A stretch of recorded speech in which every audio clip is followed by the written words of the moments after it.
80ல் இந்த ஆட்சியை கலைச்சிடுறாங்க. கருணாநிதி சொல்லி இந்திரா கலைச்சாங்க. இவர் போய் அவர் காலை பிடிச்சிக்கிட்டு இவர் பண்ணிக்கிட்டே அதை அவருக்கு ஹெல்ப் பண்ண போய் தான் அவர் முதலமைச்சர் ஆனார். இல்லைன்னா உண்மையில எம்ஜிஆர் ஜெயலலிதா கொஞ்சம் துரோகம் செஞ்சிருக்காருல்ல. இவர் போய் அவர் காலை பிடிச்சிக்கிட்டு இவர் பண்ணிக்கிட்டே அதை அவருக்கு ஹெல்ப் பண்ண போய் தான் அவர் முதலமைச்சர் ஆனார். தமிழ்நாட்டிலே அதிக ஓட்டு வாங்கணும் நான் தான் பொதுக்குழுவில். எம்ஜிஆர் குண்டறியப்பட்டது பெரிய லெவலில் உதவி புரியவில்லை, பெரிய போராட்டங்கள் எதுவும் நடைபெறவில்லை. எம்ஜிஆர் இல்லாமல் இருந்திருந்தால் கருணாநிதி முதலமைச்சர் ஆக முடியாது. எம்ஜிஆர் இல்லாமல் இருந்தால் திமுக ஆட்சிக்கு வந்திருக்காது, கோபாலபுரத்துக்கு போயிருக்காது. இல்ல யாரு எம்ஜிஆர் செஞ்ச மிகப்பெரிய தவறு தானே. அதனால் நான் உங்கள்கிட்ட ஒரு ரிக்வஸ்ட், என்னுடைய ஆட்சியில் எந்த தவறும் நடக்கக்கூடாது. எப்படியா இந்த ஜெயலலிதாவை பிடிச்சிட்டு கொண்டாந்து விட்டா இவர் காம்ப்ரமைஸ் ஆகிடுவார். அவர் பல்செல்லாம் அவருக்கு தான் தெரியும். ஒரு இனம், ஒரு சமுதாயம், ஒரு இதுதானே. ஒரே விஷயம் வச்சா ஜெயலலிதாவுக்கு அன்னைக்கு அவருடைய குடும்ப வரவு செலவுக்கு பணம் இல்லை. அவ்வளவு மோசமா போயிட்டாங்க, வறுமைக்கு போயிட்டாங்க. என்ன சார் இது, ரொம்ப ஷாக்கா இருக்கு, உண்மையில ஷாக்கா இருக்கு. பாலிடிக்ஸ்ல ஷாக்கெல்லாம் சாதாரணம் தான்.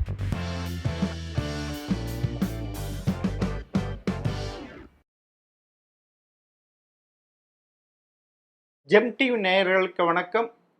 முன்னாள் அதிமுக எம்எல்ஏ மற்றும் அரசியல் விமர்சகர் திருச்சி சவுந்தரராஜன் அவர்கள் சந்திப்புவார்கள். வணக்கம் சார். உண்மையிலே எம்ஜிஆரை ஆட்சியில் 1997 80 வரைக்கும் ஒரு கரப்ஷன் இல்லாத கவர்மெண்ட்னு சொல்றாங்க. அது எப்படி உண்மைதானா? 100க்கு 100 உண்மை, 100க்கு 100 உண்மை. ஒன்றும் கரப்ஷன், எந்த கரப்ஷனும் அப்போ கிடையாது. அதோடு அதுக்கு என்னன்னா 80ல் அந்த ஆட்சியை கலைச்சிடுறாங்க. கருணாநிதி சொல்லி இந்திரா கலைச்சாங்க. 80ல் கலைத்த பிற்பாடு தேர்தல் செலவுக்கு பணம் இல்லை, பணம் சுத்தமாக இல்லை. அதான் 5000 10,000 கொடுக்குற அளவு கூட இல்லை. அப்போ தான் எம்ஜிஆர் என்கிட்டக்க சத்யா ஸ்டுடியோவை விற்றுலாம், அதை நீங்கள் பாருங்கள் அப்படின்ட்டார். எதனா முக்கியமான வேலைகளை என்கிட்ட தான் சொல்லுவார். சரின்னு சொல்லிட்டு எவ்வளோ சொல்லலான்னேன். ஒரு 60 லட்சம் வந்தால் கொடுத்துடலான்னார். அது 2.5 ஏக்கர். அது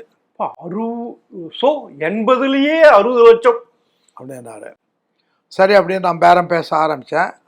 50லேருந்து வந்தது, 50, 51, 52ன்னு வந்தது. அப்புறம் அப்படியே கொஞ்சம் போனதும் இது மாதிரி 55, 56 வரைக்கும் வருது. என்னென்ன இல்லை கொஞ்சம் பாருங்கள், நிதானமாக பாருங்கள், கொஞ்சம் ரொம்ப கம்மியாக இருக்குது அப்படின்னாரு. அதுக்குள்ளே வேறொரு இடத்துலேருந்து எம்ஜிஆர்கிட்ட ஒரு 20 லட்சம் கொண்டாந்து கொடுத்துட்டாங்க. செட்டி நாட்டுக்காரங்க கொண்டாந்து கொடுத்துட்டாங்க. கொடுத்த உடனே என்ன பண்ணிட்டார், என்னை கூப்பிட்டு விற்க வேணாம், கொஞ்சம் ஸ்லோ பண்ணுங்கட்டார். அதுதான் அன்னைக்கு இருந்த நிலைமை.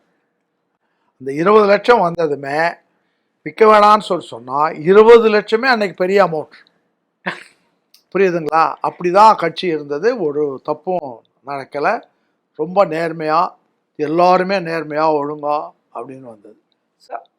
அந்த காலகட்டத்தில் எம்ஜிஆர் அவர்கள் தனக்கு முதல்வர் பதவியே வேணாம், நான் வருமான வரி கட்ட வேண்டிய இதில் இருக்கிறேன், அதனால நான் திரும்பவும் சினிமாவில் நடிக்க போறேன்னு சொல்லியிருக்காரு. இந்த கட்டம் அது 77க்கு முன்னாடி 78ல் சொல்லியிருக்காரு, மதுரையில். அப்படியா? ஆமா, அதான் அவர் சொல்லுவாரு. ஆனால் அந்த பணத்தை கட்டிட்டாரு. அதாவது இது வருமான வரி பாக்கி இருந்ததாக 1.5 லட்சம் பாக்கி இருந்தது. 1.5 லட்சம் பாக்கி. இது நீங்க சொல்றது அவர் 78ல் கடந்த வரலாறு சொல்லியிருப்பாரு. இல்ல அப்ப அதனால நான் படத்துல நடிக்கணும் சொல்லியிருக்காரு. நான் படத்துல நடிக்கணும், அதனாலதான் என்னால வருமான வரி கட்ட முடியும். எனக்கு அது சரியா படல எப்படி சொன்னாருன்றது. 72ல் கட்சி ஆரம்பிச்ச பிற்பாடு அந்த நேரத்தில் ஒரு 1.5 லட்சம் ரூபாய் டியூ இருந்தது.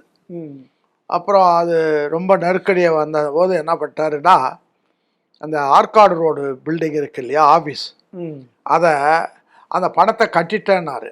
எப்படி கட்டினாங்க அப்படின்னா, இவர் பேரில் இருந்ததை அந்த ஜானகி அம்மா பேரில் எழுதி கொடுத்து ஜானகி அம்மாட்ட இருந்து பணத்தை வாங்கி கட்டிட்டேன்ட்டார். அதாவது அது ஒரு தமாஷா மாதிரி ஒரு வேடிக்கையாக இருந்தது.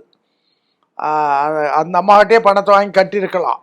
ஆனால் அந்த அம்மா பேரில் எழுதி கொடுத்துட்டு இவர் வாங்கி கட்டினார்.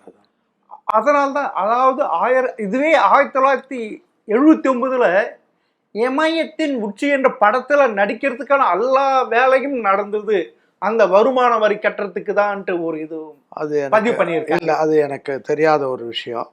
அப்படி ஒரு மூவ் இருந்ததா அப்போல்லாம் நான் நினைக்கல, தெரியல. அப்படி இருந்தால் எனக்கு தெரிஞ்சிருக்கோம். எனக்கு அப்படி இருந்ததா யாரோ தவறாக இதை பண்ணியிருக்காங்கன்னு தான் நினைக்கிறேன். அப்படியா? பல பேர், அதாவது எம்ஜிஆரை பல புத்தகங்கள் வந்திருக்கு. ஆமா, ஒரு இப்போ எம்ஜிஆர்கிட்ட இந்த மகாலிங்கம் பேரில் ஒரு புத்தகம் இருக்குது. மகாலிங்கத்தை கூப்பிட்டு நான் அதை படிச்சுட்டு, மகாலிங்கத்தை என்ன மகாலிங்கம் என்ன புத்தகம் எழுதியிருக்கிறியா, இல்லை என்ன 1000 தப்பு இருக்குது, எப்படி பொய்யெல்லாம் எழுதுனேன். ஆனால் நான் எழுதலைண்ணே, சைதை துரைசாமி எழுதி என் பேரை போட்டாரு அப்படின்றாப்புல. அதனால் அவங்கவுங்க விரும்பினதை போடுறாங்க, உண்மைகள் இல்லை பல விஷயங்கள். இதுதான் சொன்னப்போனா கருணாநிதி எழுதியிருக்கிற நெஞ்சுக்கு நிதியிலே 1000 பொய் இருக்குது அவர் எழுதுனதுலையே. இப்போ நீங்கள் கருணாநிதியை சொல்கிறதுனால, கருணாநிதியை வளர்த்து விட்டவர் எம்ஜிஆர் தானே. அன்னைக்கு அண்ணா இறந்தபோது அந்த பொதுச் செயலாளர் பதவிக்கு நெடுஞ்செழியனுக்கும் கருணாநிதிக்கும் இடைப்பட்ட 2 பேருக்குள்ள ஈகோ போட்டி வர்றப்ப எம்ஜிஆர் கருணாநிதி சப்போர்ட் செஞ்சது சரியா? இல்லை, இன்னைக்கு அதற்கான விலையை தமிழகம் பேசல. நீங்கள் சொல்றது தவறு. அதாவது முதலமைச்சர் பதவிக்கு கருணாநிதிக்கு அவர் உதவி பண்ணார். அதுவும் உண்மை. முதலமைச்சர் பதவிக்கு உதவி பண்ணார். ஆமா, 2வது இடத்தில் நெடுஞ்செழியன் இருந்தாரு. ஆமா, நெடுஞ்செழியனை விட்டு இவர் போய் அவர் காலை பிடிச்சிக்கிட்டு இவர் பண்ணிக்கிட்டே அதை அவருக்கு ஹெல்ப் பண்ண போய் தான் அவர் முதலமைச்சர் ஆனார். இல்லைன்னா ஆக முடியாது. ஆனால் பொதுச் செயலாளர் தேர்தலும் போது நாங்கள் என்ன பண்ணோம், கட்சியில் 140 பேர் பொதுக்குழு உறுப்பினர்கள் இருக்காங்க, அண்ணா காலத்து பொதுக்குழு. அந்த பொதுக்குழு தான் பொதுச் செயலாளரை தேர்ந்தெடுக்கணும். அதில் என்னன்னா, அந்த 140 பேரில் ஏறக்குறைய 100 பேருக்கு மேற்பட்டவர்கள் கருணாநிதியினுடைய ஆன்டி கருணாநிதி எதிர்ப்பு 100 பேருக்கு மேலே இருக்காங்க. 140ல் 100 பேருக்கு மேலே உறுப்பினர்கள். அது நான் ஒருத்தன். தமிழ்நாட்டிலே அதிக ஓட்டு வாங்கினோம் நான் தான் பொதுக்குழுவில். ஆனால் கருணாநிதி என்ன பண்ணார், புத்திசாலித்தனமாக எம்ஜிஆர் பொதுச் செயலாளரை அதுதான் மோஸ்ட் பவர்ஃபுல் போஸ்ட். எஸ், அதை இவருக்கு எப்படியும் ஒரு நின்னாருன்னா வந்துடுவார் அப்படின்னு சொல்லிட்டு உடனே நெடுஞ்செழியன்கிட்ட போய் நீங்கள் ஏன் பொதுச் செயலாளர் கஷ்டப்படுறீங்க, நானே உங்களுக்கு பொதுச் செயலாளர் கிட்ட இருந்து உங்களை பொதுச் செயலாளர் ஆக்கிடுறேன் அப்படின்னு சொல்லிட்டு சொன்னதும் நெடுஞ்செழியன் ஏமாந்துட்டார். சரி அப்படின்னு சொல்லிட்டு அவர் சொன்னட்டு என்ன பண்ணிட்டாரு, அதுக்கு முன்னாடி வரைக்கும் அவைத்தலைவர்ன்ற போஸ்ட்டு தான் இருக்கும், அதை மாற்றி தலைவர்ன்ற போஸ்ட் வாங்கி அதில் ஒரு கிளாஸ் என்னன்னா, பொதுச் செயலாளர் எந்த நடவடிக்கை எடுத்தாலும் தலைவருடைய ஒப்புதலோடு நடைபெற வேண்டும் அப்படின்னு ஒரு கிளாஸ் சேர்த்துட்டு அப்போ பொதுச் செயலாளர் டம்மி ஆயிடுறார். இதுதான் நடந்தது. அதில் எம்ஜிஆருடைய வேலையெல்லாம் கிடையாது, பொதுச் செயலாளர்ல எம்ஜிஆருடைய வேலை இல்ல. முதல்வர் ஆவதுக்கு அவர் செஞ்ச முதல்வர் ஆவதுக்கு அவர் பண்ண அவர் எம்ஜிஆர் உறுதுணையா இருந்து எம்ஜிஆர் இல்லாமல் இருந்திருந்தால் கருணாநிதி முதலமைச்சர் ஆக முடியாது. ஆமா, முன்ன கேட்டா அந்த திமுகவை அந்த குடும்பத்துக்கு கழிக்கு போயிட்டு இருக்காரு இல்ல, கோபாலபுரத்துக்கு போயிருக்காது இல்ல. எம்ஜிஆர் செஞ்ச மிகப்பெரிய தவறு தானே. அதான் அப்படியே போனாருன்னு இவங்க சொல்றாங்களே தவிர, போனாருன்றதுக்கு என்ன ஆதாரம் இருக்கு? இவர் தான் ராமாபுரம் தோட்டம் போய் அவரை பிடிச்சிட்டு சொன்னி எல்லா ஏற்பாடும் பண்ணார். அவர் அதாவது வரலாறுகளையே திருப்பி மாற்றி கீத்தி வந்தார், அவரே சொன்னார் நான் வேணான்னு, அவர் தான் என்னை முதலமைச்சர் ஆக்கினார். இதெல்லாம் பொய், கடுமையான பொய். ஏன்டா நாங்கள்லாம் கூடயே இருக்கிறவங்க, அங்கே பூரா டாப்பில் உட்காந்துக்கிட்டு இருக்கிறவங்க நாங்கள், எல்லாம் நடக்கிறதெல்லாம் தெரியும். இதெல்லாம் நிறையா, அதான் சொன்னேன், நெஞ்சுக்கு நிதியிலே 1000 பொய் இருக்குது. நீங்கள் இன்னொன்றும் பதிவு பண்ணியிருக்கீங்க. 1967 நடைபெற்ற சட்டமன்ற தேர்தலில் எம்ஜிஆர் குண்டடிப்பட்டது பெரிய லெவலில் உதவி புரியவில்லை, பெரிய போராட்டங்கள் எதுவும் நடைபெறவில்லைன்னு சொல்லியிருக்கீங்க. ஆமா, வாஸ்தவம்.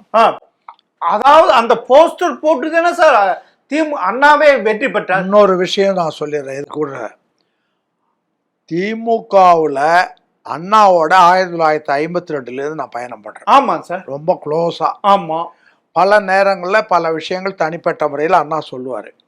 இதில் என்னன்னா, அண்ணா பிரச்சாரம் பண்ணது ஒரு லெவல் வரைக்கும் தான் போச்சு. லெவல் வரைக்கும்னா அறிஞர்கள், படித்தவர்கள், இது மாதிரி ஒரு செக்ஷன். ஆனால் குடிசைக்குள்ளே போகல. குடிசை இருந்தால் குடிசையில் இருக்கிறவங்க வெளியில் வரல. அவங்ககிட்ட இந்த அண்ணாவினுடைய மேட்டர் போகலை. இதுக்கு அண்ணா தீவிரமாக யோசனை பண்ணி குடிசைக்குள்ளேயும் போகாமல் இருந்தால் அதெல்லாம் காங்கிரஸ் ஓட்டாயிடும், இது என்ன பண்ணுறதுன்னு பார்த்து யோசனை பண்ணி எம்ஜிஆரை கொண்டு வரணும்னு நடிகமணி டிவி நாராயணசாமிகிட்ட சொல்கிறார். எப்படியாவது அவர் நடிகமணி டிவி நாராயணசாமி, கேஆர் ராமசாமி, இவங்கெல்லாம் வந்து எஸ்எஸ் ராஜேந்திரன்லாம் ஆரம்பத்துலேருந்து அண்ணா கூடயே இருக்கிறவங்க.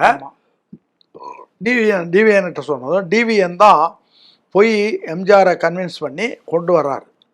அப்போ கொண்டு வந்தது அவரை கட்சியில் சேர்க்குறாரு அண்ணா. எப்போ 1952 முன்னே 52 ஆமாம் 52 தேர்றாரு. அப்போ தான் அண்ணா சொல்கிறாரு, இந்த கனி யார் மடியில் விழுந்து விடுமோ என்று நான் அச்சப்பட்டேன், அது என்னுடைய மடியிலே விழுந்தது, எடுத்து இதயத்திலே வைத்து கொண்டேன், அது இதய கனின்றார். கடைசி வரைக்கும் கூட நான் சொல்கிறேன், எம்ஜிஆர் இல்லாமல் இருந்தால் திமுக ஆட்சிக்கு வந்திருக்காது 67 கூட. ஆமாம், ஏன்னா அப்பயே அண்ணாவே திமுக வெற்றி பெறும் சட்டமன்ற தேர்தல் அவருக்கே டவுட்டாக இருந்தது தானே, பாராளுமன்ற தேர்தல் நிற்க.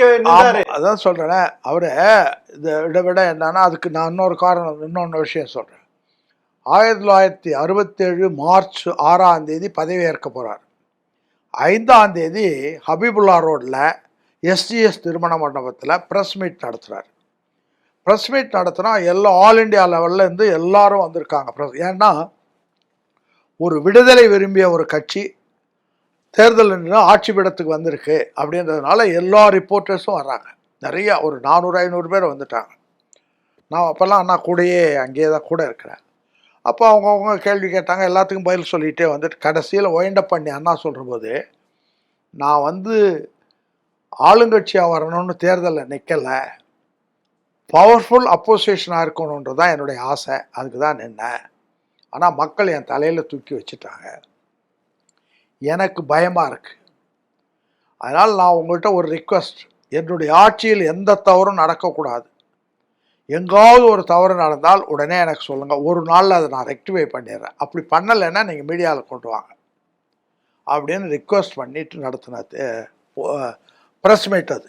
அதில் சொல்லிவிட்டு மறுநாள் தான் 6ஆம் தேதி பதவியே இருக்கிறார் அண்ணா. இதுதான் வரலாறு.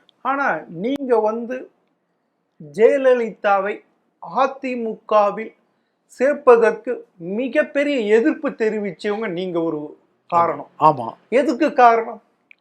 நான் எதுக்குன்னா, அதாவது இது ஒரு திராவிடியன் மூமெண்ட்.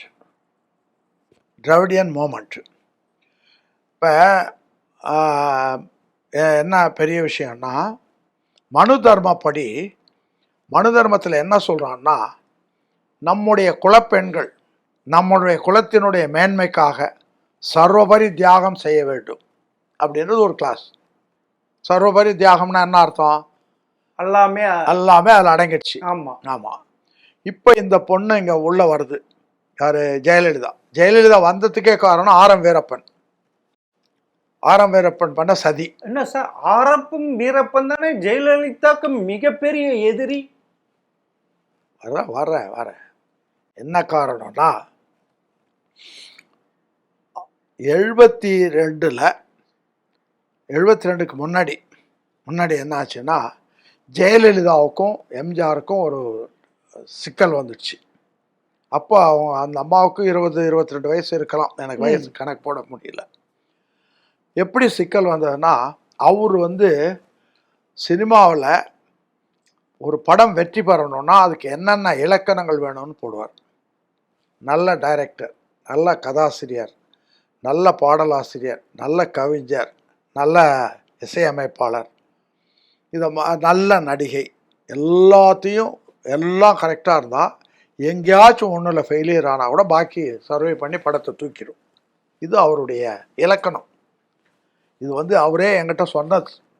1952 வாக்கில் அவருக்கு படம் இல்லை. அப்போ உட்காந்து யோசனை பண்ணி எப்படி இருந்தாலும் சினிமா துறையில் நின்னாகணும், எப்படி பண்ணால் சரியாக வரும்னு ஒரு பிளான் பண்ணுறாரு.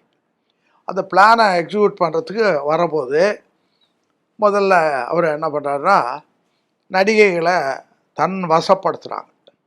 அவங்கள ஒரு அக்ரிமெண்ட் பண்ணுவாங்க, இன்டைரக்ட் அக்ரிமெண்ட்டாக அது இதுன்னு சொல்லிட்டு போட்டு அங்கே நடிகளை பிடிச்சி வச்சுக்கிட்டு இந்த நடிகையினுடைய வீட்டுக்கு போகிறது, போய் சாப்பிட்றது, அப்புறம் இல்லை சமையல் சரியில்லைன்னு சொல்கிறது, அப்புறம் வாட்ச்மேன் சரியில்லைன்னு சொல்கிறது, டிரைவர் சரியில்லைன்னு சொல்கிறது, எல்லாம் சொல்லி எல்லாத்தையும் மாற்றி இவங்க ஆளை போட்டுருவாங்க. அப்போ சுற்றி அரெஸ்ட் ஆகிடும். அதுதான் அன்னைக்கு இருந்த நிலைமை. இதில் என்ன ஆச்சுன்னா அந்த இதில் எம்ஜிஆர் மிகப்பெரிய எக்ஸ்பர்ட். ஆச்சா அதில் என்ன ஆச்சு அப்படின்னு சொன்னால் அந்த ஜெயலலிதாவுடைய அம்மா சந்தியா வந்து ஜெயலலிதா கிட்ட சண்டை போடுறாங்க. நீ வந்து இது மாதிரி ஒரே இடத்துல அடிமை ஆகிடக்கூடாது அப்படின்ற மாதிரி ஒரு இதெல்லாம் வெளியே உள்ள நடந்தது. அப்போ என்ன பண்ணாங்கன்னா அது எம்ஜிஆர்கிட்ட சொல்லியிருக்கவங்களுக்கு. அதுக்கு பிறகு அந்த அம்மா உடம்பு சரியாகலாம் போகிற போது கேஜே ஹாஸ்பிட்டல், ஆமாம், பூந்தமலை ரோடில் இருக்கு, இப்பயும் இருக்கு ஜெகதீசன் டாக்டரு, அவர் ஒரு மலையாளி. அதில் பெரும்பகுதி பணம் எம்ஜிஆர்து. அப்போலாம் அது பிளாக் மணி, கருப்பு பணம்ன்றீங்க. இல்லை நான் சொல்லலை, நீங்க சொல்றது பார்த்தா அப்படிதான் இருக்கு. எம்ஜிஆருடைய படம் அதில் இருக்கு, அவ்வளோதான் நான் சொல்றேன். நான் வந்து எம்ஜிஆரை குறைய சொல்ல வரல. நீங்க குறை சொல்ற மாதிரி சொல்லிட்டு இல்லைன்றீங்க. இல்லை நான் நடந்ததை சொல்கிறேன், அது நீ குறையனா நீங்கள் எடுத்துக்கோங்க, அது வேற விஷயம். ஏதாச்சா அங்கே அந்த அம்மா இறந்துடுறாங்க. அதில் என்ன ஆச்சுன்னா அவர் ஜெயலலிதாவுடைய அண்ணன் பாலசுப்ரமணியம் ஜெயலலிதாவை சண்டை போடுறார். ஜெயராமனா பாலசுப்ரமணியம்? ஜெயராம அப்பா பாலசுப்ரமணியம் சண்டை போடுறார். சண்டை போட்டு நீ தான் அம்மாவை கொண்டுட்டேன்னு சொல்கிறபோது அதில் அம்மா பேரில் ரொம்ப அட்டாச்சு இந்த அம்மா. அதுலேருந்து இந்த இவருடைய உறவை கட் பண்ணிக்குறாங்க. யாருடைய உறவை? எம்ஜிஆருடைய உறவை போச்சு. திரும்பவும் அந்த அம்மாவை எப்படியாச்சும் கொண்டு வரணும்னு பல முறை எம்ஜிஆர் முயற்சி பண்ணுறாரு. எதுக்கு பல முறை முயற்சி? அதுதான் புரியாத ஒன்று. ஆச்சா நீங்க ஏதோ மறைக்கிறீங்க. நான் ஒன்றும் மறைக்கல, உள்ளது சொல்கிறேன். பல முறை முயற்சி பண்ணுறதில் நானும் 2-3 தடவை கூட போயிருக்கேன். அது அப்புறமா வர்றேன், புரியுதா? பல முறை அதாவது இதில் என்ன ஒரு விஷயம்னா, பெண்கள் விஷயத்தில் ஒரு இதில் கரூரில் ஒரு என்னுடைய தோழர் ஒருத்தர் இருக்கார், சிஷ்யர். அவர் அங்கே ஒரு மாசி மாதம் பங்குனி மாதத்தில் திருவிழா நடக்கும். அப்போ வந்து இந்த நாடகங்கள் போடுவாங்க. அதில் அந்த நாடகத்தில் ஜீவான்னு ஒரு பொண்ணு வரும். அது வந்து ஏற்கனவே கல்யாணம் ஆகி குழந்தைகளோடு இருக்கிறது. இந்த இந்த இந்த பர்டிகுலர் பர்சன் போய் அங்கே உட்காந்தாதான் அது பவுடரே போடுவான். அன்னைக்கு அந்த கரூருக்கு வரும்போது இவன் கரெக்டாக போகணும். அந்த நாடக கம்பெனிக்காரெல்லாம் என்கிட்ட சொன்னாங்க, இது மாதிரி பெரிய தகராறாக இருக்கான், புருஷன் ஒரு பக்கம் தகராறு, இது ஒரு பக்கம் தகராறு. நான் கூப்பிட்டுக்கேன், ஏன்பா ஒன்று வயசு என்ன, உனக்கு என்ன ஆளாக கிடைக்கல, இதை போய் ஏன்டா சொல்கிறேன்னா, அதெல்லாம் இல்லைண்ணா, அதெல்லாம் அனுபவிக்கிறவங்களுக்கு தானே தெரியும்ட்டான். இது ஆஃப் த ரெக்கார்ட், நீங்கள் இதை போட வேணாம் சொல்லிடுறேன். அதனால் அவங்களோட டேஸ்ட் எப்படி இருக்குன்றது நமக்காக சொல்ல முடியாது. இது வந்து அது வந்து உள்ளது, அதை விட்டுருங்க. இதில் வந்து என்ன ஆச்சுன்னா ஆரம் வீரப்ப உருவம் சார் வர்றேன் அங்கே ஆரம் வீரப்பன். இது என்ன ஆச்சுன்னா திருச்செந்தூரில் கொலை, வைரவேல் கொலை, திருச்செந்தூர் முருகன் கோவில் வைரவேல். ஆமாம், சுப்பிரமணிய பிள்ளை கொலை. ஆமா, கொலையில் அப்போ இவர் அறநிலையத்துறை அமைச்சர். ஆமா, ஆரம் வீரப்ப. ஆமா, இவருக்கு அதில் ஒரு கை இருக்குது, இவருடைய அனுமதியோ அல்லது ஏதோ ஒன்று இருக்குன்ற மாதிரி ஒரு பிரச்சனை. ஆமாம், அது பெருசுபடுத்தப்படுது. பெருசு பண்ணி பெரிய ஸ்டேட் லெவலில் அது ஒரு பெரிய பேச்சாக வருது. அப்போ எம்ஜிஆர் வந்து பால் கமிஷன் ஒன்று போடுறாரு. ஆமாம், இந்த பால் கமிஷனில் ரிப்போர்ட்டும் கரெக்டாக வந்துடுது. எம்ஜிஆர் வந்து ஒரு 6 மாதம் வீரப்பன்கிட்ட பேசுறதை நிறுத்திட்டார், பேசலை. அப்புறம் ஒரு இதை காம்ப்ரமைஸ் பண்ணுறது எப்படி அப்படின்னு அவர் பார்க்குறாரு. யார்? வீரப்பன். எப்படியோ இந்த ஜெயலலிதாவை பிடிச்சிட்டு கொண்டாந்து விட்டால் இவர் காம்ப்ரமைஸ் ஆகிடுவார், அவர் பல்செல்லாம் அவருக்கு தான் தெரியும் அப்படின்னு சொல்லிட்டு அவர் என்ன பண்ணார், மதுரையில் ஒரு மாநாட்டில் இந்த ஜெயலலிதா கொண்டாந்து விடுறாரு. அப்போ ஜெயலலிதாவுக்கு வறுமை, காவிரி கண்ட கலைச்செல்வி எதுவும் வர்ற ஜெயலலிதாவுக்கு அன்னைக்கு அவருடைய குடும்ப வரவு செலவுக்கு பணம் இல்லை. அவ்வளோ மோசமாக போயிட்டாங்க, வறுமைக்கு போயிட்டாங்க ஜெயலலிதா. ஆமாம், ஒரு பெரிய எஸ்டாப்ளிஷ்மெண்ட்னா நீங்கள் வந்து பல படங்களில் கதாநாயகியை நடித்தவர் எம்ஜிஆர், அதிகமாக படங்கள் நடித்தவர். நான் சொல்றது சரோஜா தேவி விட. சரி இல்லை, அவங்ககிட்ட ஒரு டிரைவர் வருது, ஒரு டெய்லர் இருந்தான், எங்கள் ஊருக்காரன் ராஜேந்திரன்னு பேர் இருக்கான் இப்பயும். அவன் ஒரு நாள் எம்எல்ஏ ஹாஸ்டலோடையா இருந்தான். என்னடாண்ணே, இல்லை இந்த அம்மா எல்லாரையும் வேலையை விட்டு போக சொல்லிட்டாங்க, பணம் இல்லைன்னு சொல்லிட்டு, பணம் வந்தால் கூப்பிட்டுவோம், கணக்கெல்லாம் தீர்த்துறேன், இப்போ இனிமேல் இருந்தீங்கன்னா சம்பளம் கொடுக்க முடியாது, எல்லாம் போங்கன்ட்டாங்க, வந்துட்டோன்னா. இது நடந்த விஷயம். அவன் எங்கள் ஊர் பையன், இப்போ அவனுக்கு 60 வயசுக்கு மேலே ஆகுது. சா அதாவது ஒரு நீங்கள் குடும்பம் நடத்துறதுக்கு ஒரு 50,000 இருந்தால் போதுன்னு, அவங்க குடும்பம் நடத்துறதுக்கு 5 லட்சம் வேணுமே, எங்கே போகிறது? ஆமாம், சினிமா நடிகை. ஆமாம் ஆமாம், எத்தனை பேர் ஆடம்பரம் அது இது எவ்வளோ விஷயங்கள் இருக்குல்ல. அதனால் அதெல்லாம் அவங்களுக்கா பணம் இல்லைன்னா அவங்கவுங்க லெவலுக்கு பணம் இல்லை. சரி சார், இது எப்படி திருப்பியும் எம்ஜிஆர் அது எப்படி அங்கே கொண்டாந்து மதுரையில் வந்து அந்த நாடகத்தை போடுறாங்க. அந்த நாடகம் எப்போ நடந்ததுன்னா 68 அண்ணா முதலமைச்சராக இருக்கும்போது திருச்சியில் அந்த அம்மா வந்து காவிரி கலைச்செல்வி நாடகம் நடத்துகிறாங்க. அது அந்த மெடிக்கல் காலேஜுக்கு பணம் சேர்க்கறதுக்காக போட்ட நாடகம். 68 நடந்த நாடகத்தை 84 இங்கே கொண்டாந்து மதுரையில் போடுறாங்க. 82 ஆமாம் 82 போடுற போது அந்த அம்மா அப்பா தான் மேடையில் எம்ஜிஆர் சொல்கிறாரு, தம்பி வீரப்பா, நான் எதை நினைக்கிறவனோ அதை முடிக்கக்கூடிய ஆற்றல் படைத்தவர்ன்றாரு. இது அங்கே நடந்த டயலாக். அதுக்கு பிறகு அந்த அம்மா உள்ளே வர்றாங்க. உள்ளே வந்தால் இவர் என்ன நினச்சிட்டு இருந்தார், அது ஏதோ கீப்பராக மாத்திரம் இருக்கும் அப்படின்னு இவர் நினச்சாரு. அந்த அம்மா பாலிடிக்ஸ்குள்ளே மூக்க நிலையிறாங்க.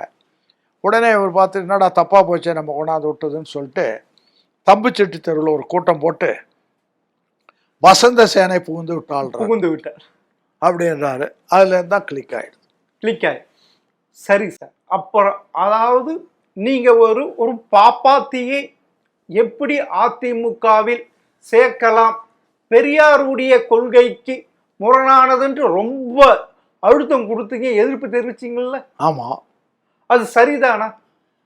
ஒரு இனம், ஒரு சமுதாயம், ஒரு இதுதானே. ஒரே விஷயம் வச்சுக்கோங்க, இந்திரன் கெட்டதும் பொண்ணாலே அந்த சந்திரன் கெட்டதும் பொண்ணாலேன்னு ஒரு பாடலே உண்டு. அப்ப எம்ஜிஆர் கெட்டது ஜெயலலிதா, அவரே அறிக்கை விடுறாரு கடைசியில, நான் வந்து என் வாழ்க்கையில் செய்த மிகப்பெரிய தவறு, இந்த அம்மாவை அழைச்சிட்டு வந்து வரம்பு மீறி அதிகாரம் கொடுத்து வச்சிருந்தது தவறா போச்சு, அது நமக்கே துரோகம் பண்ணுது, வேற கட்சி அமைக்கிறது பார்க்கறது, என்னையே கட்சியை விட்டு நீக்கிட்டு பதவியை வாங்க முயற்சி பண்ணுது, அதனால யாரும் தொடர்பு கொள்ளக்கூடாதுன்னு ஒரு அறிக்கை விட்டார். அவரே தான் மதுரையில் நடந்த பொதுக்கூட்டத்தில் செங்கோல் கொடுத்தார் இல்ல ஜெயலலிதா. அது வந்து தனக்கு பிறகு இவர்கள் தான் வாரிசுன்னு சொல்லியிருக்காரு இல்ல, சொல்லாமல் ஜெயலலிதா. நான் சொல்றேன், பெண்ணுக்கு என்னைக்கு நீங்க அடிமை ஆனீங்களோ அன்னைக்கு பிறகு அவங்க நினைக்கிறத சாதிக்கிறதுக்கு என்ன வேணாலும் ஒரு சொல்றத கேளுங்க. இக்கட்டான நிலையில ஒருத்தனை கொண்டாந்து அந்த செங்கோலை எடுத்துட்டு வர சொல்லிட்டு இதை என்கிட்ட கொடுங்கன்னு சொன்னா கொடுக்க மாட்டேன்னு சொல்ல முடியுமா? அது பொது வழியில் நல்லா தெரியுது, பொது வழியில் தான் நடக்கும்.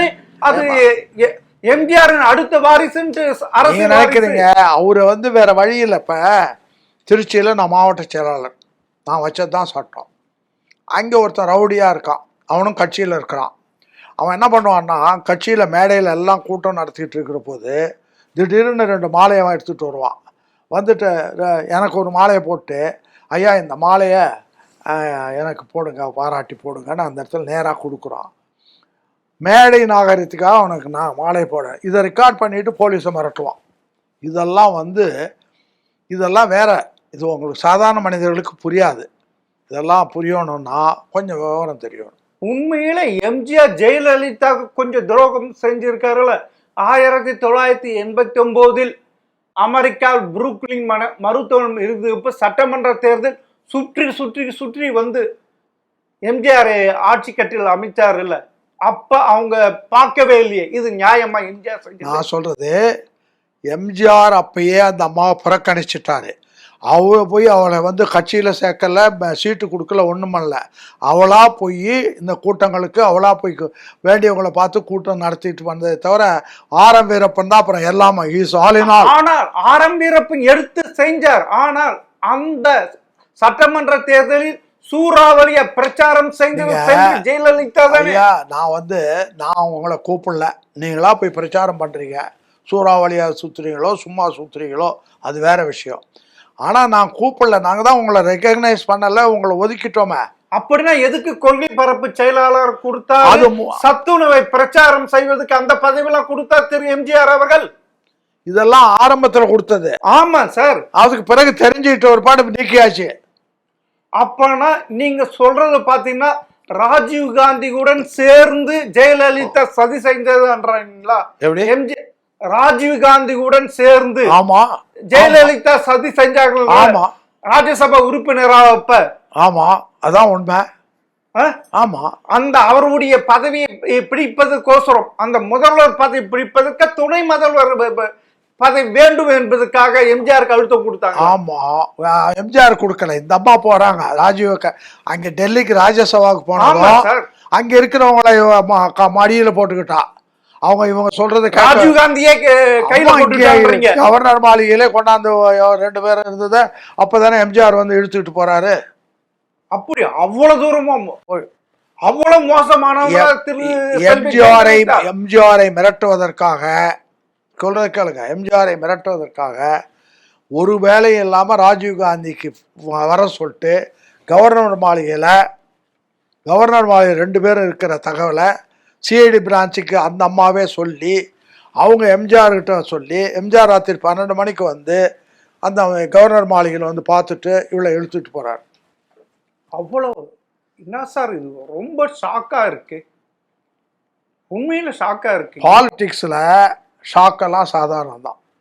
சரி சார், உண்மையிலே ராமாவரம் தோட்டம் எதுக்கு எம்ஜிஆருக்கு சொல்லுங்க சார்? சகல விதமான வேலைகளுக்கு தான். சகல விதமான வேலைகளுக்கு அவருக்கு. அப்பனா அங்க நிறைய பேர் தர்மடி வாங்கி கொடுத்துருக்காருன்னு சொல்லியிருக்காங்க. உண்மையா? நான் யாரையும் பார்க்கல, அவர் அடிச்சதையும் பார்க்கல, நான் அதை ஒன்றும் பார்க்கல, நான் பார்த்தது கிடையாது. அங்க தனி ரூமும் இருக்குன்னு சொல்றாங்களே. ரூம் நிறைய இருக்கும். சும்மா சொல்லு, அதாவது நிறைய பேர் கதைகளை சொல்லுவான். அதுக்கெல்லாம் நான் பார்த்தேன்னா, எனக்கு தெரிஞ்சதுன்னா நான் சொல்லுவேன். தெரிஞ்ச விஷயத்த சொல்லியிருக்கேன், தெரியாததை நான் சொல்ல முடியாது. அப்போனா சரி சார், உண்மையிலே இன்னைக்கு அதிமுக 2021 வரைக்கும் ஆட்சி நடந்த பிறகு, எம்ஜிஆர் இறந்த பிறகு ஜெயலலிதா தானே அந்த கட்சி கொண்டுட்டு வந்தாங்க. இது வேற யாருன்னா போயிருந்தா அந்த கட்சி காணாம போயிருக்கும். இல்ல ஒன்றும் இல்லை. உங்க பேர் என்ன? குட்டிக்கண்ணன். குட்டிக்கண்ணனே வந்துருந்தா கூட ஆட்சி பண்ண முடியும். ஆண்டா பணம் வருது, அதிகாரிகள் இருக்கிறான், காவல்துறை இருக்குது, இதெல்லாம் வச்சுக்கிட்டு யாரு கழுத குதிரை கூட ஆட்சி பண்ண முடியும். இதுதான் உண்மை. வெற்றி பெறணும் இல்ல, அந்த கட்சி வெற்றி பெறும் இல்ல. வெற்றி மக்கள் அப்படிப்பட்ட மக்களை தயாரிச்சு வச்சுக்கிட்டா அவன் வெற்றி பெறும். அதுக்குதான் விளம்பரம் இருக்குல்ல. நீங்க நடிகைன்ற ஒரு விளம்பரம் இருக்கு, எம்ஜிஆர் இருக்கு, ரெட்டையில இருக்கு, கட்சி இருக்கு, இதெல்லாம் வச்சுக்கிட்டு ஜெயிச்சிடுறோம். அதான் உண்மை. இதுல ஜெயலலிதாக்கு கொஞ்சம் கூட பங்கு இல்லைன்றீங்களா? எதுல? இந்த இது 89க்கு அப்புறமா 91, 2019, 2011, 2016 இந்த தொடர்ந்து ஆட்சிக்கு பண்ணது யார் வேணாலும். மக்கள் ஏமாந்து போயிருந்தா, மக்கள் வந்து வஞ்சிக்கப்பட்டால், மக்களை வந்து மிஸ்பரிசம் பண்ணி வச்சிருந்தா யார் வேணாலும் ஆட்சி நடத்த முடியும். அதுதான் உண்மை. ஜெயலலிதாவினுடைய ஆட்சியில என்ன தவறு நடக்கல? எவ்வளவு ஆயிரக்கணக்கான ஏக்கர் நிலத்தை எப்படி வாங்கினா?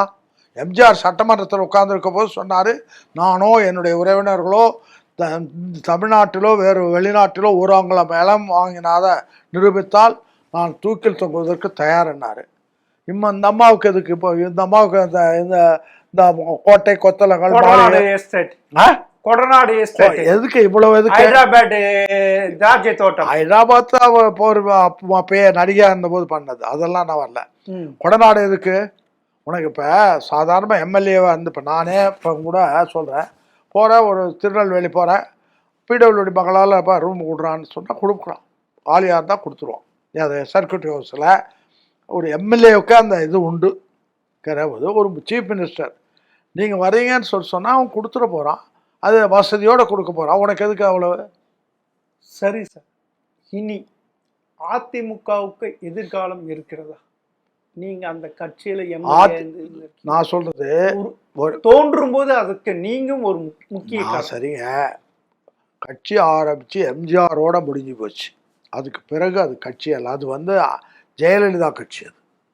அது அதிமுக அல்ல. பெயர் பலகை நீங்க வச்சுக்கிட்டு ஏமாத்துறீங்க, அவ்வளவுதான். அதிமுக என்றால் நேர்மையா, ஒழுங்கா, நாணயமா தூய்மையான ஒரு ஆட்சி நடந்தால் தான் அதுக்கு பேர் தான் அதிமுக. அதுக்காக தான் உருவாக்கப்பட்டது. இப்போ நான் இன்னைக்கு வேறு வேஷ்டி கட்டேன். எப்போ இது வரைக்கும் இந்த அண்ணாடிஎம்கே வேஷ்டி தான் கட்டுவேன். இன்றைக்கி தான் மாற்றிட்டேன். அது வேறு என்ன காரணம்னு தெரியல. எதுக்காக சொல்ல வரேன்னா, அதிமுக ஒரு தூய்மையான புனிதமான ஒரு இயக்கம், நல்லது செய்யணும்னு உருவான ஒரு இயக்கம். அதை எம்ஜிஆருக்கு பிறகு அது இந்த இயக்கத்தை வேற அதாவது தவறான வேலைகளுக்கே பயன்படுத்திட்டாங்க. கண்டவனை கூப்பிட்டு யார் வந்து முதல்ல சீட்டு கொடுக்குற போதே நடராஜன்கிட்ட காசு கொடுத்தவங்களுக்கு சீட்டு கொடுத்தாங்க. காசு வாங்கிட்டா எம்ஜிஆர் கொடுத்தாரு. அதனால் இது வந்து கமர்ஷியல் ஆக்கிட்டாங்க. ஆக்கி இப்போ சசிகலா கண்டெய்னராக பணம் எடுத்துகிட்டு போகுது. எம்ஜிஆர்கிட்ட பணம் இருந்தது, நான் தான் பணம் இல்லை என்ன பண்ணுறது ஸ்டுடியோவை வச்சுக்கணும்னு சொன்னாருன்னு தானே. எம்ஜிஆர் இவர்கிட்ட இது கண்டெய்னர் கணக்கில் பணம், இதெல்லாம் கொள்ளையடித்த பணம் தானே. அதனால் பேர் மாத்திரம் அதை வச்சுக்கிட்டு இருந்தால் பத்தாது. பேர் வந்து சொல்லு இல்லை, எம்ஜிஆர் ஒருத்தர் சொல்லிடுறார், 1000 ஆண்டுகள் இந்த அதிமுக கொடி பறக்கணும்ட்டு ஆசைப்பட்டார். அது இனி வாய்ப்பில்லை மாதிரி சொல்றீங்க. இல்லைங்க, அவருடைய இல்லை, அவருடைய உயில் எடுத்து படித்து பாருங்க. உயில் அதில் என்ன சொல்கிறாருன்னா, இந்த கட்சியை தொடர்ந்து நடத்தலாம், நடத்தாவிட்டால் இங்கே இருக்கிற தலைமை கழகம், அந்த ஆலந்தூரில் இருக்கிற மார்க்கெட் கடை, மற்ற பில்டிங், அது இதை குருடர் செவிடர் பள்ளிக்கு கொடுத்துருவாங்க அப்படின்னு அவர் எழுதினாருன்னா கட்சி நடத்தணும்னு நினைக்கிறான்னு அர்த்தமா? இல்லை. பின்ன அதுக்கு பிறகு நீங்கள் எடுத்து வச்சு நீங்கள் நடத்தினா அதுக்கு யார் பொறுப்பு? ஸோ நீங்கள் சொல்கிறது பார்த்தோன்னா எம்ஜிஆர் மறைந்தவுடனே அதிமுகவை கலைத்து விட்டு இல்லை, நிலைமைகள் சரியில்லைன்னு அவர் புரிஞ்சுக்கிட்டு தான் கலைத்து விட்டேன்னு சொல்ல முடியாது. அது வந்து எதேச்ச அதிகாரம். நீங்கள் சொல்கிறது அப்படிதான். இல்லை, நான் சொல்கிறேன் இன் பிட்வீன் த லைன்ஸ், இதுதான் உண்மை. அவர் அந்த உயிரில் என்ன எழுதியிருக்காருன்னா, இதை மாதிரி எனக்கு பின்னால் வந்து பின்னால் இருக்கிற கட்சி நடத்தலாம், ஆனால் அதுக்கு முன்னாடியே ஜெயலலிதாவை அவர் நீக்கிட்டார். நடத்தலாம், இல்லாட்டி அந்த சொத்துக்களை எல்லாம் எடுத்து குருடர் செவிடர் பள்ளிக்கு கொடுத்துடணும் அப்படின்னு அவர் முடிச்சிடுறார். அப்போ அவர் நடத்தணும்னு நினைச்சாருன்னு அர்த்தமா? இல்லை, அவ்வளோதான். உண்மையிலே பல தெரியாத விஷயங்களை எங்களோடு பகிர்ந்து கொண்டதுக்கு மிக்க நன்றி. வணக்கம்.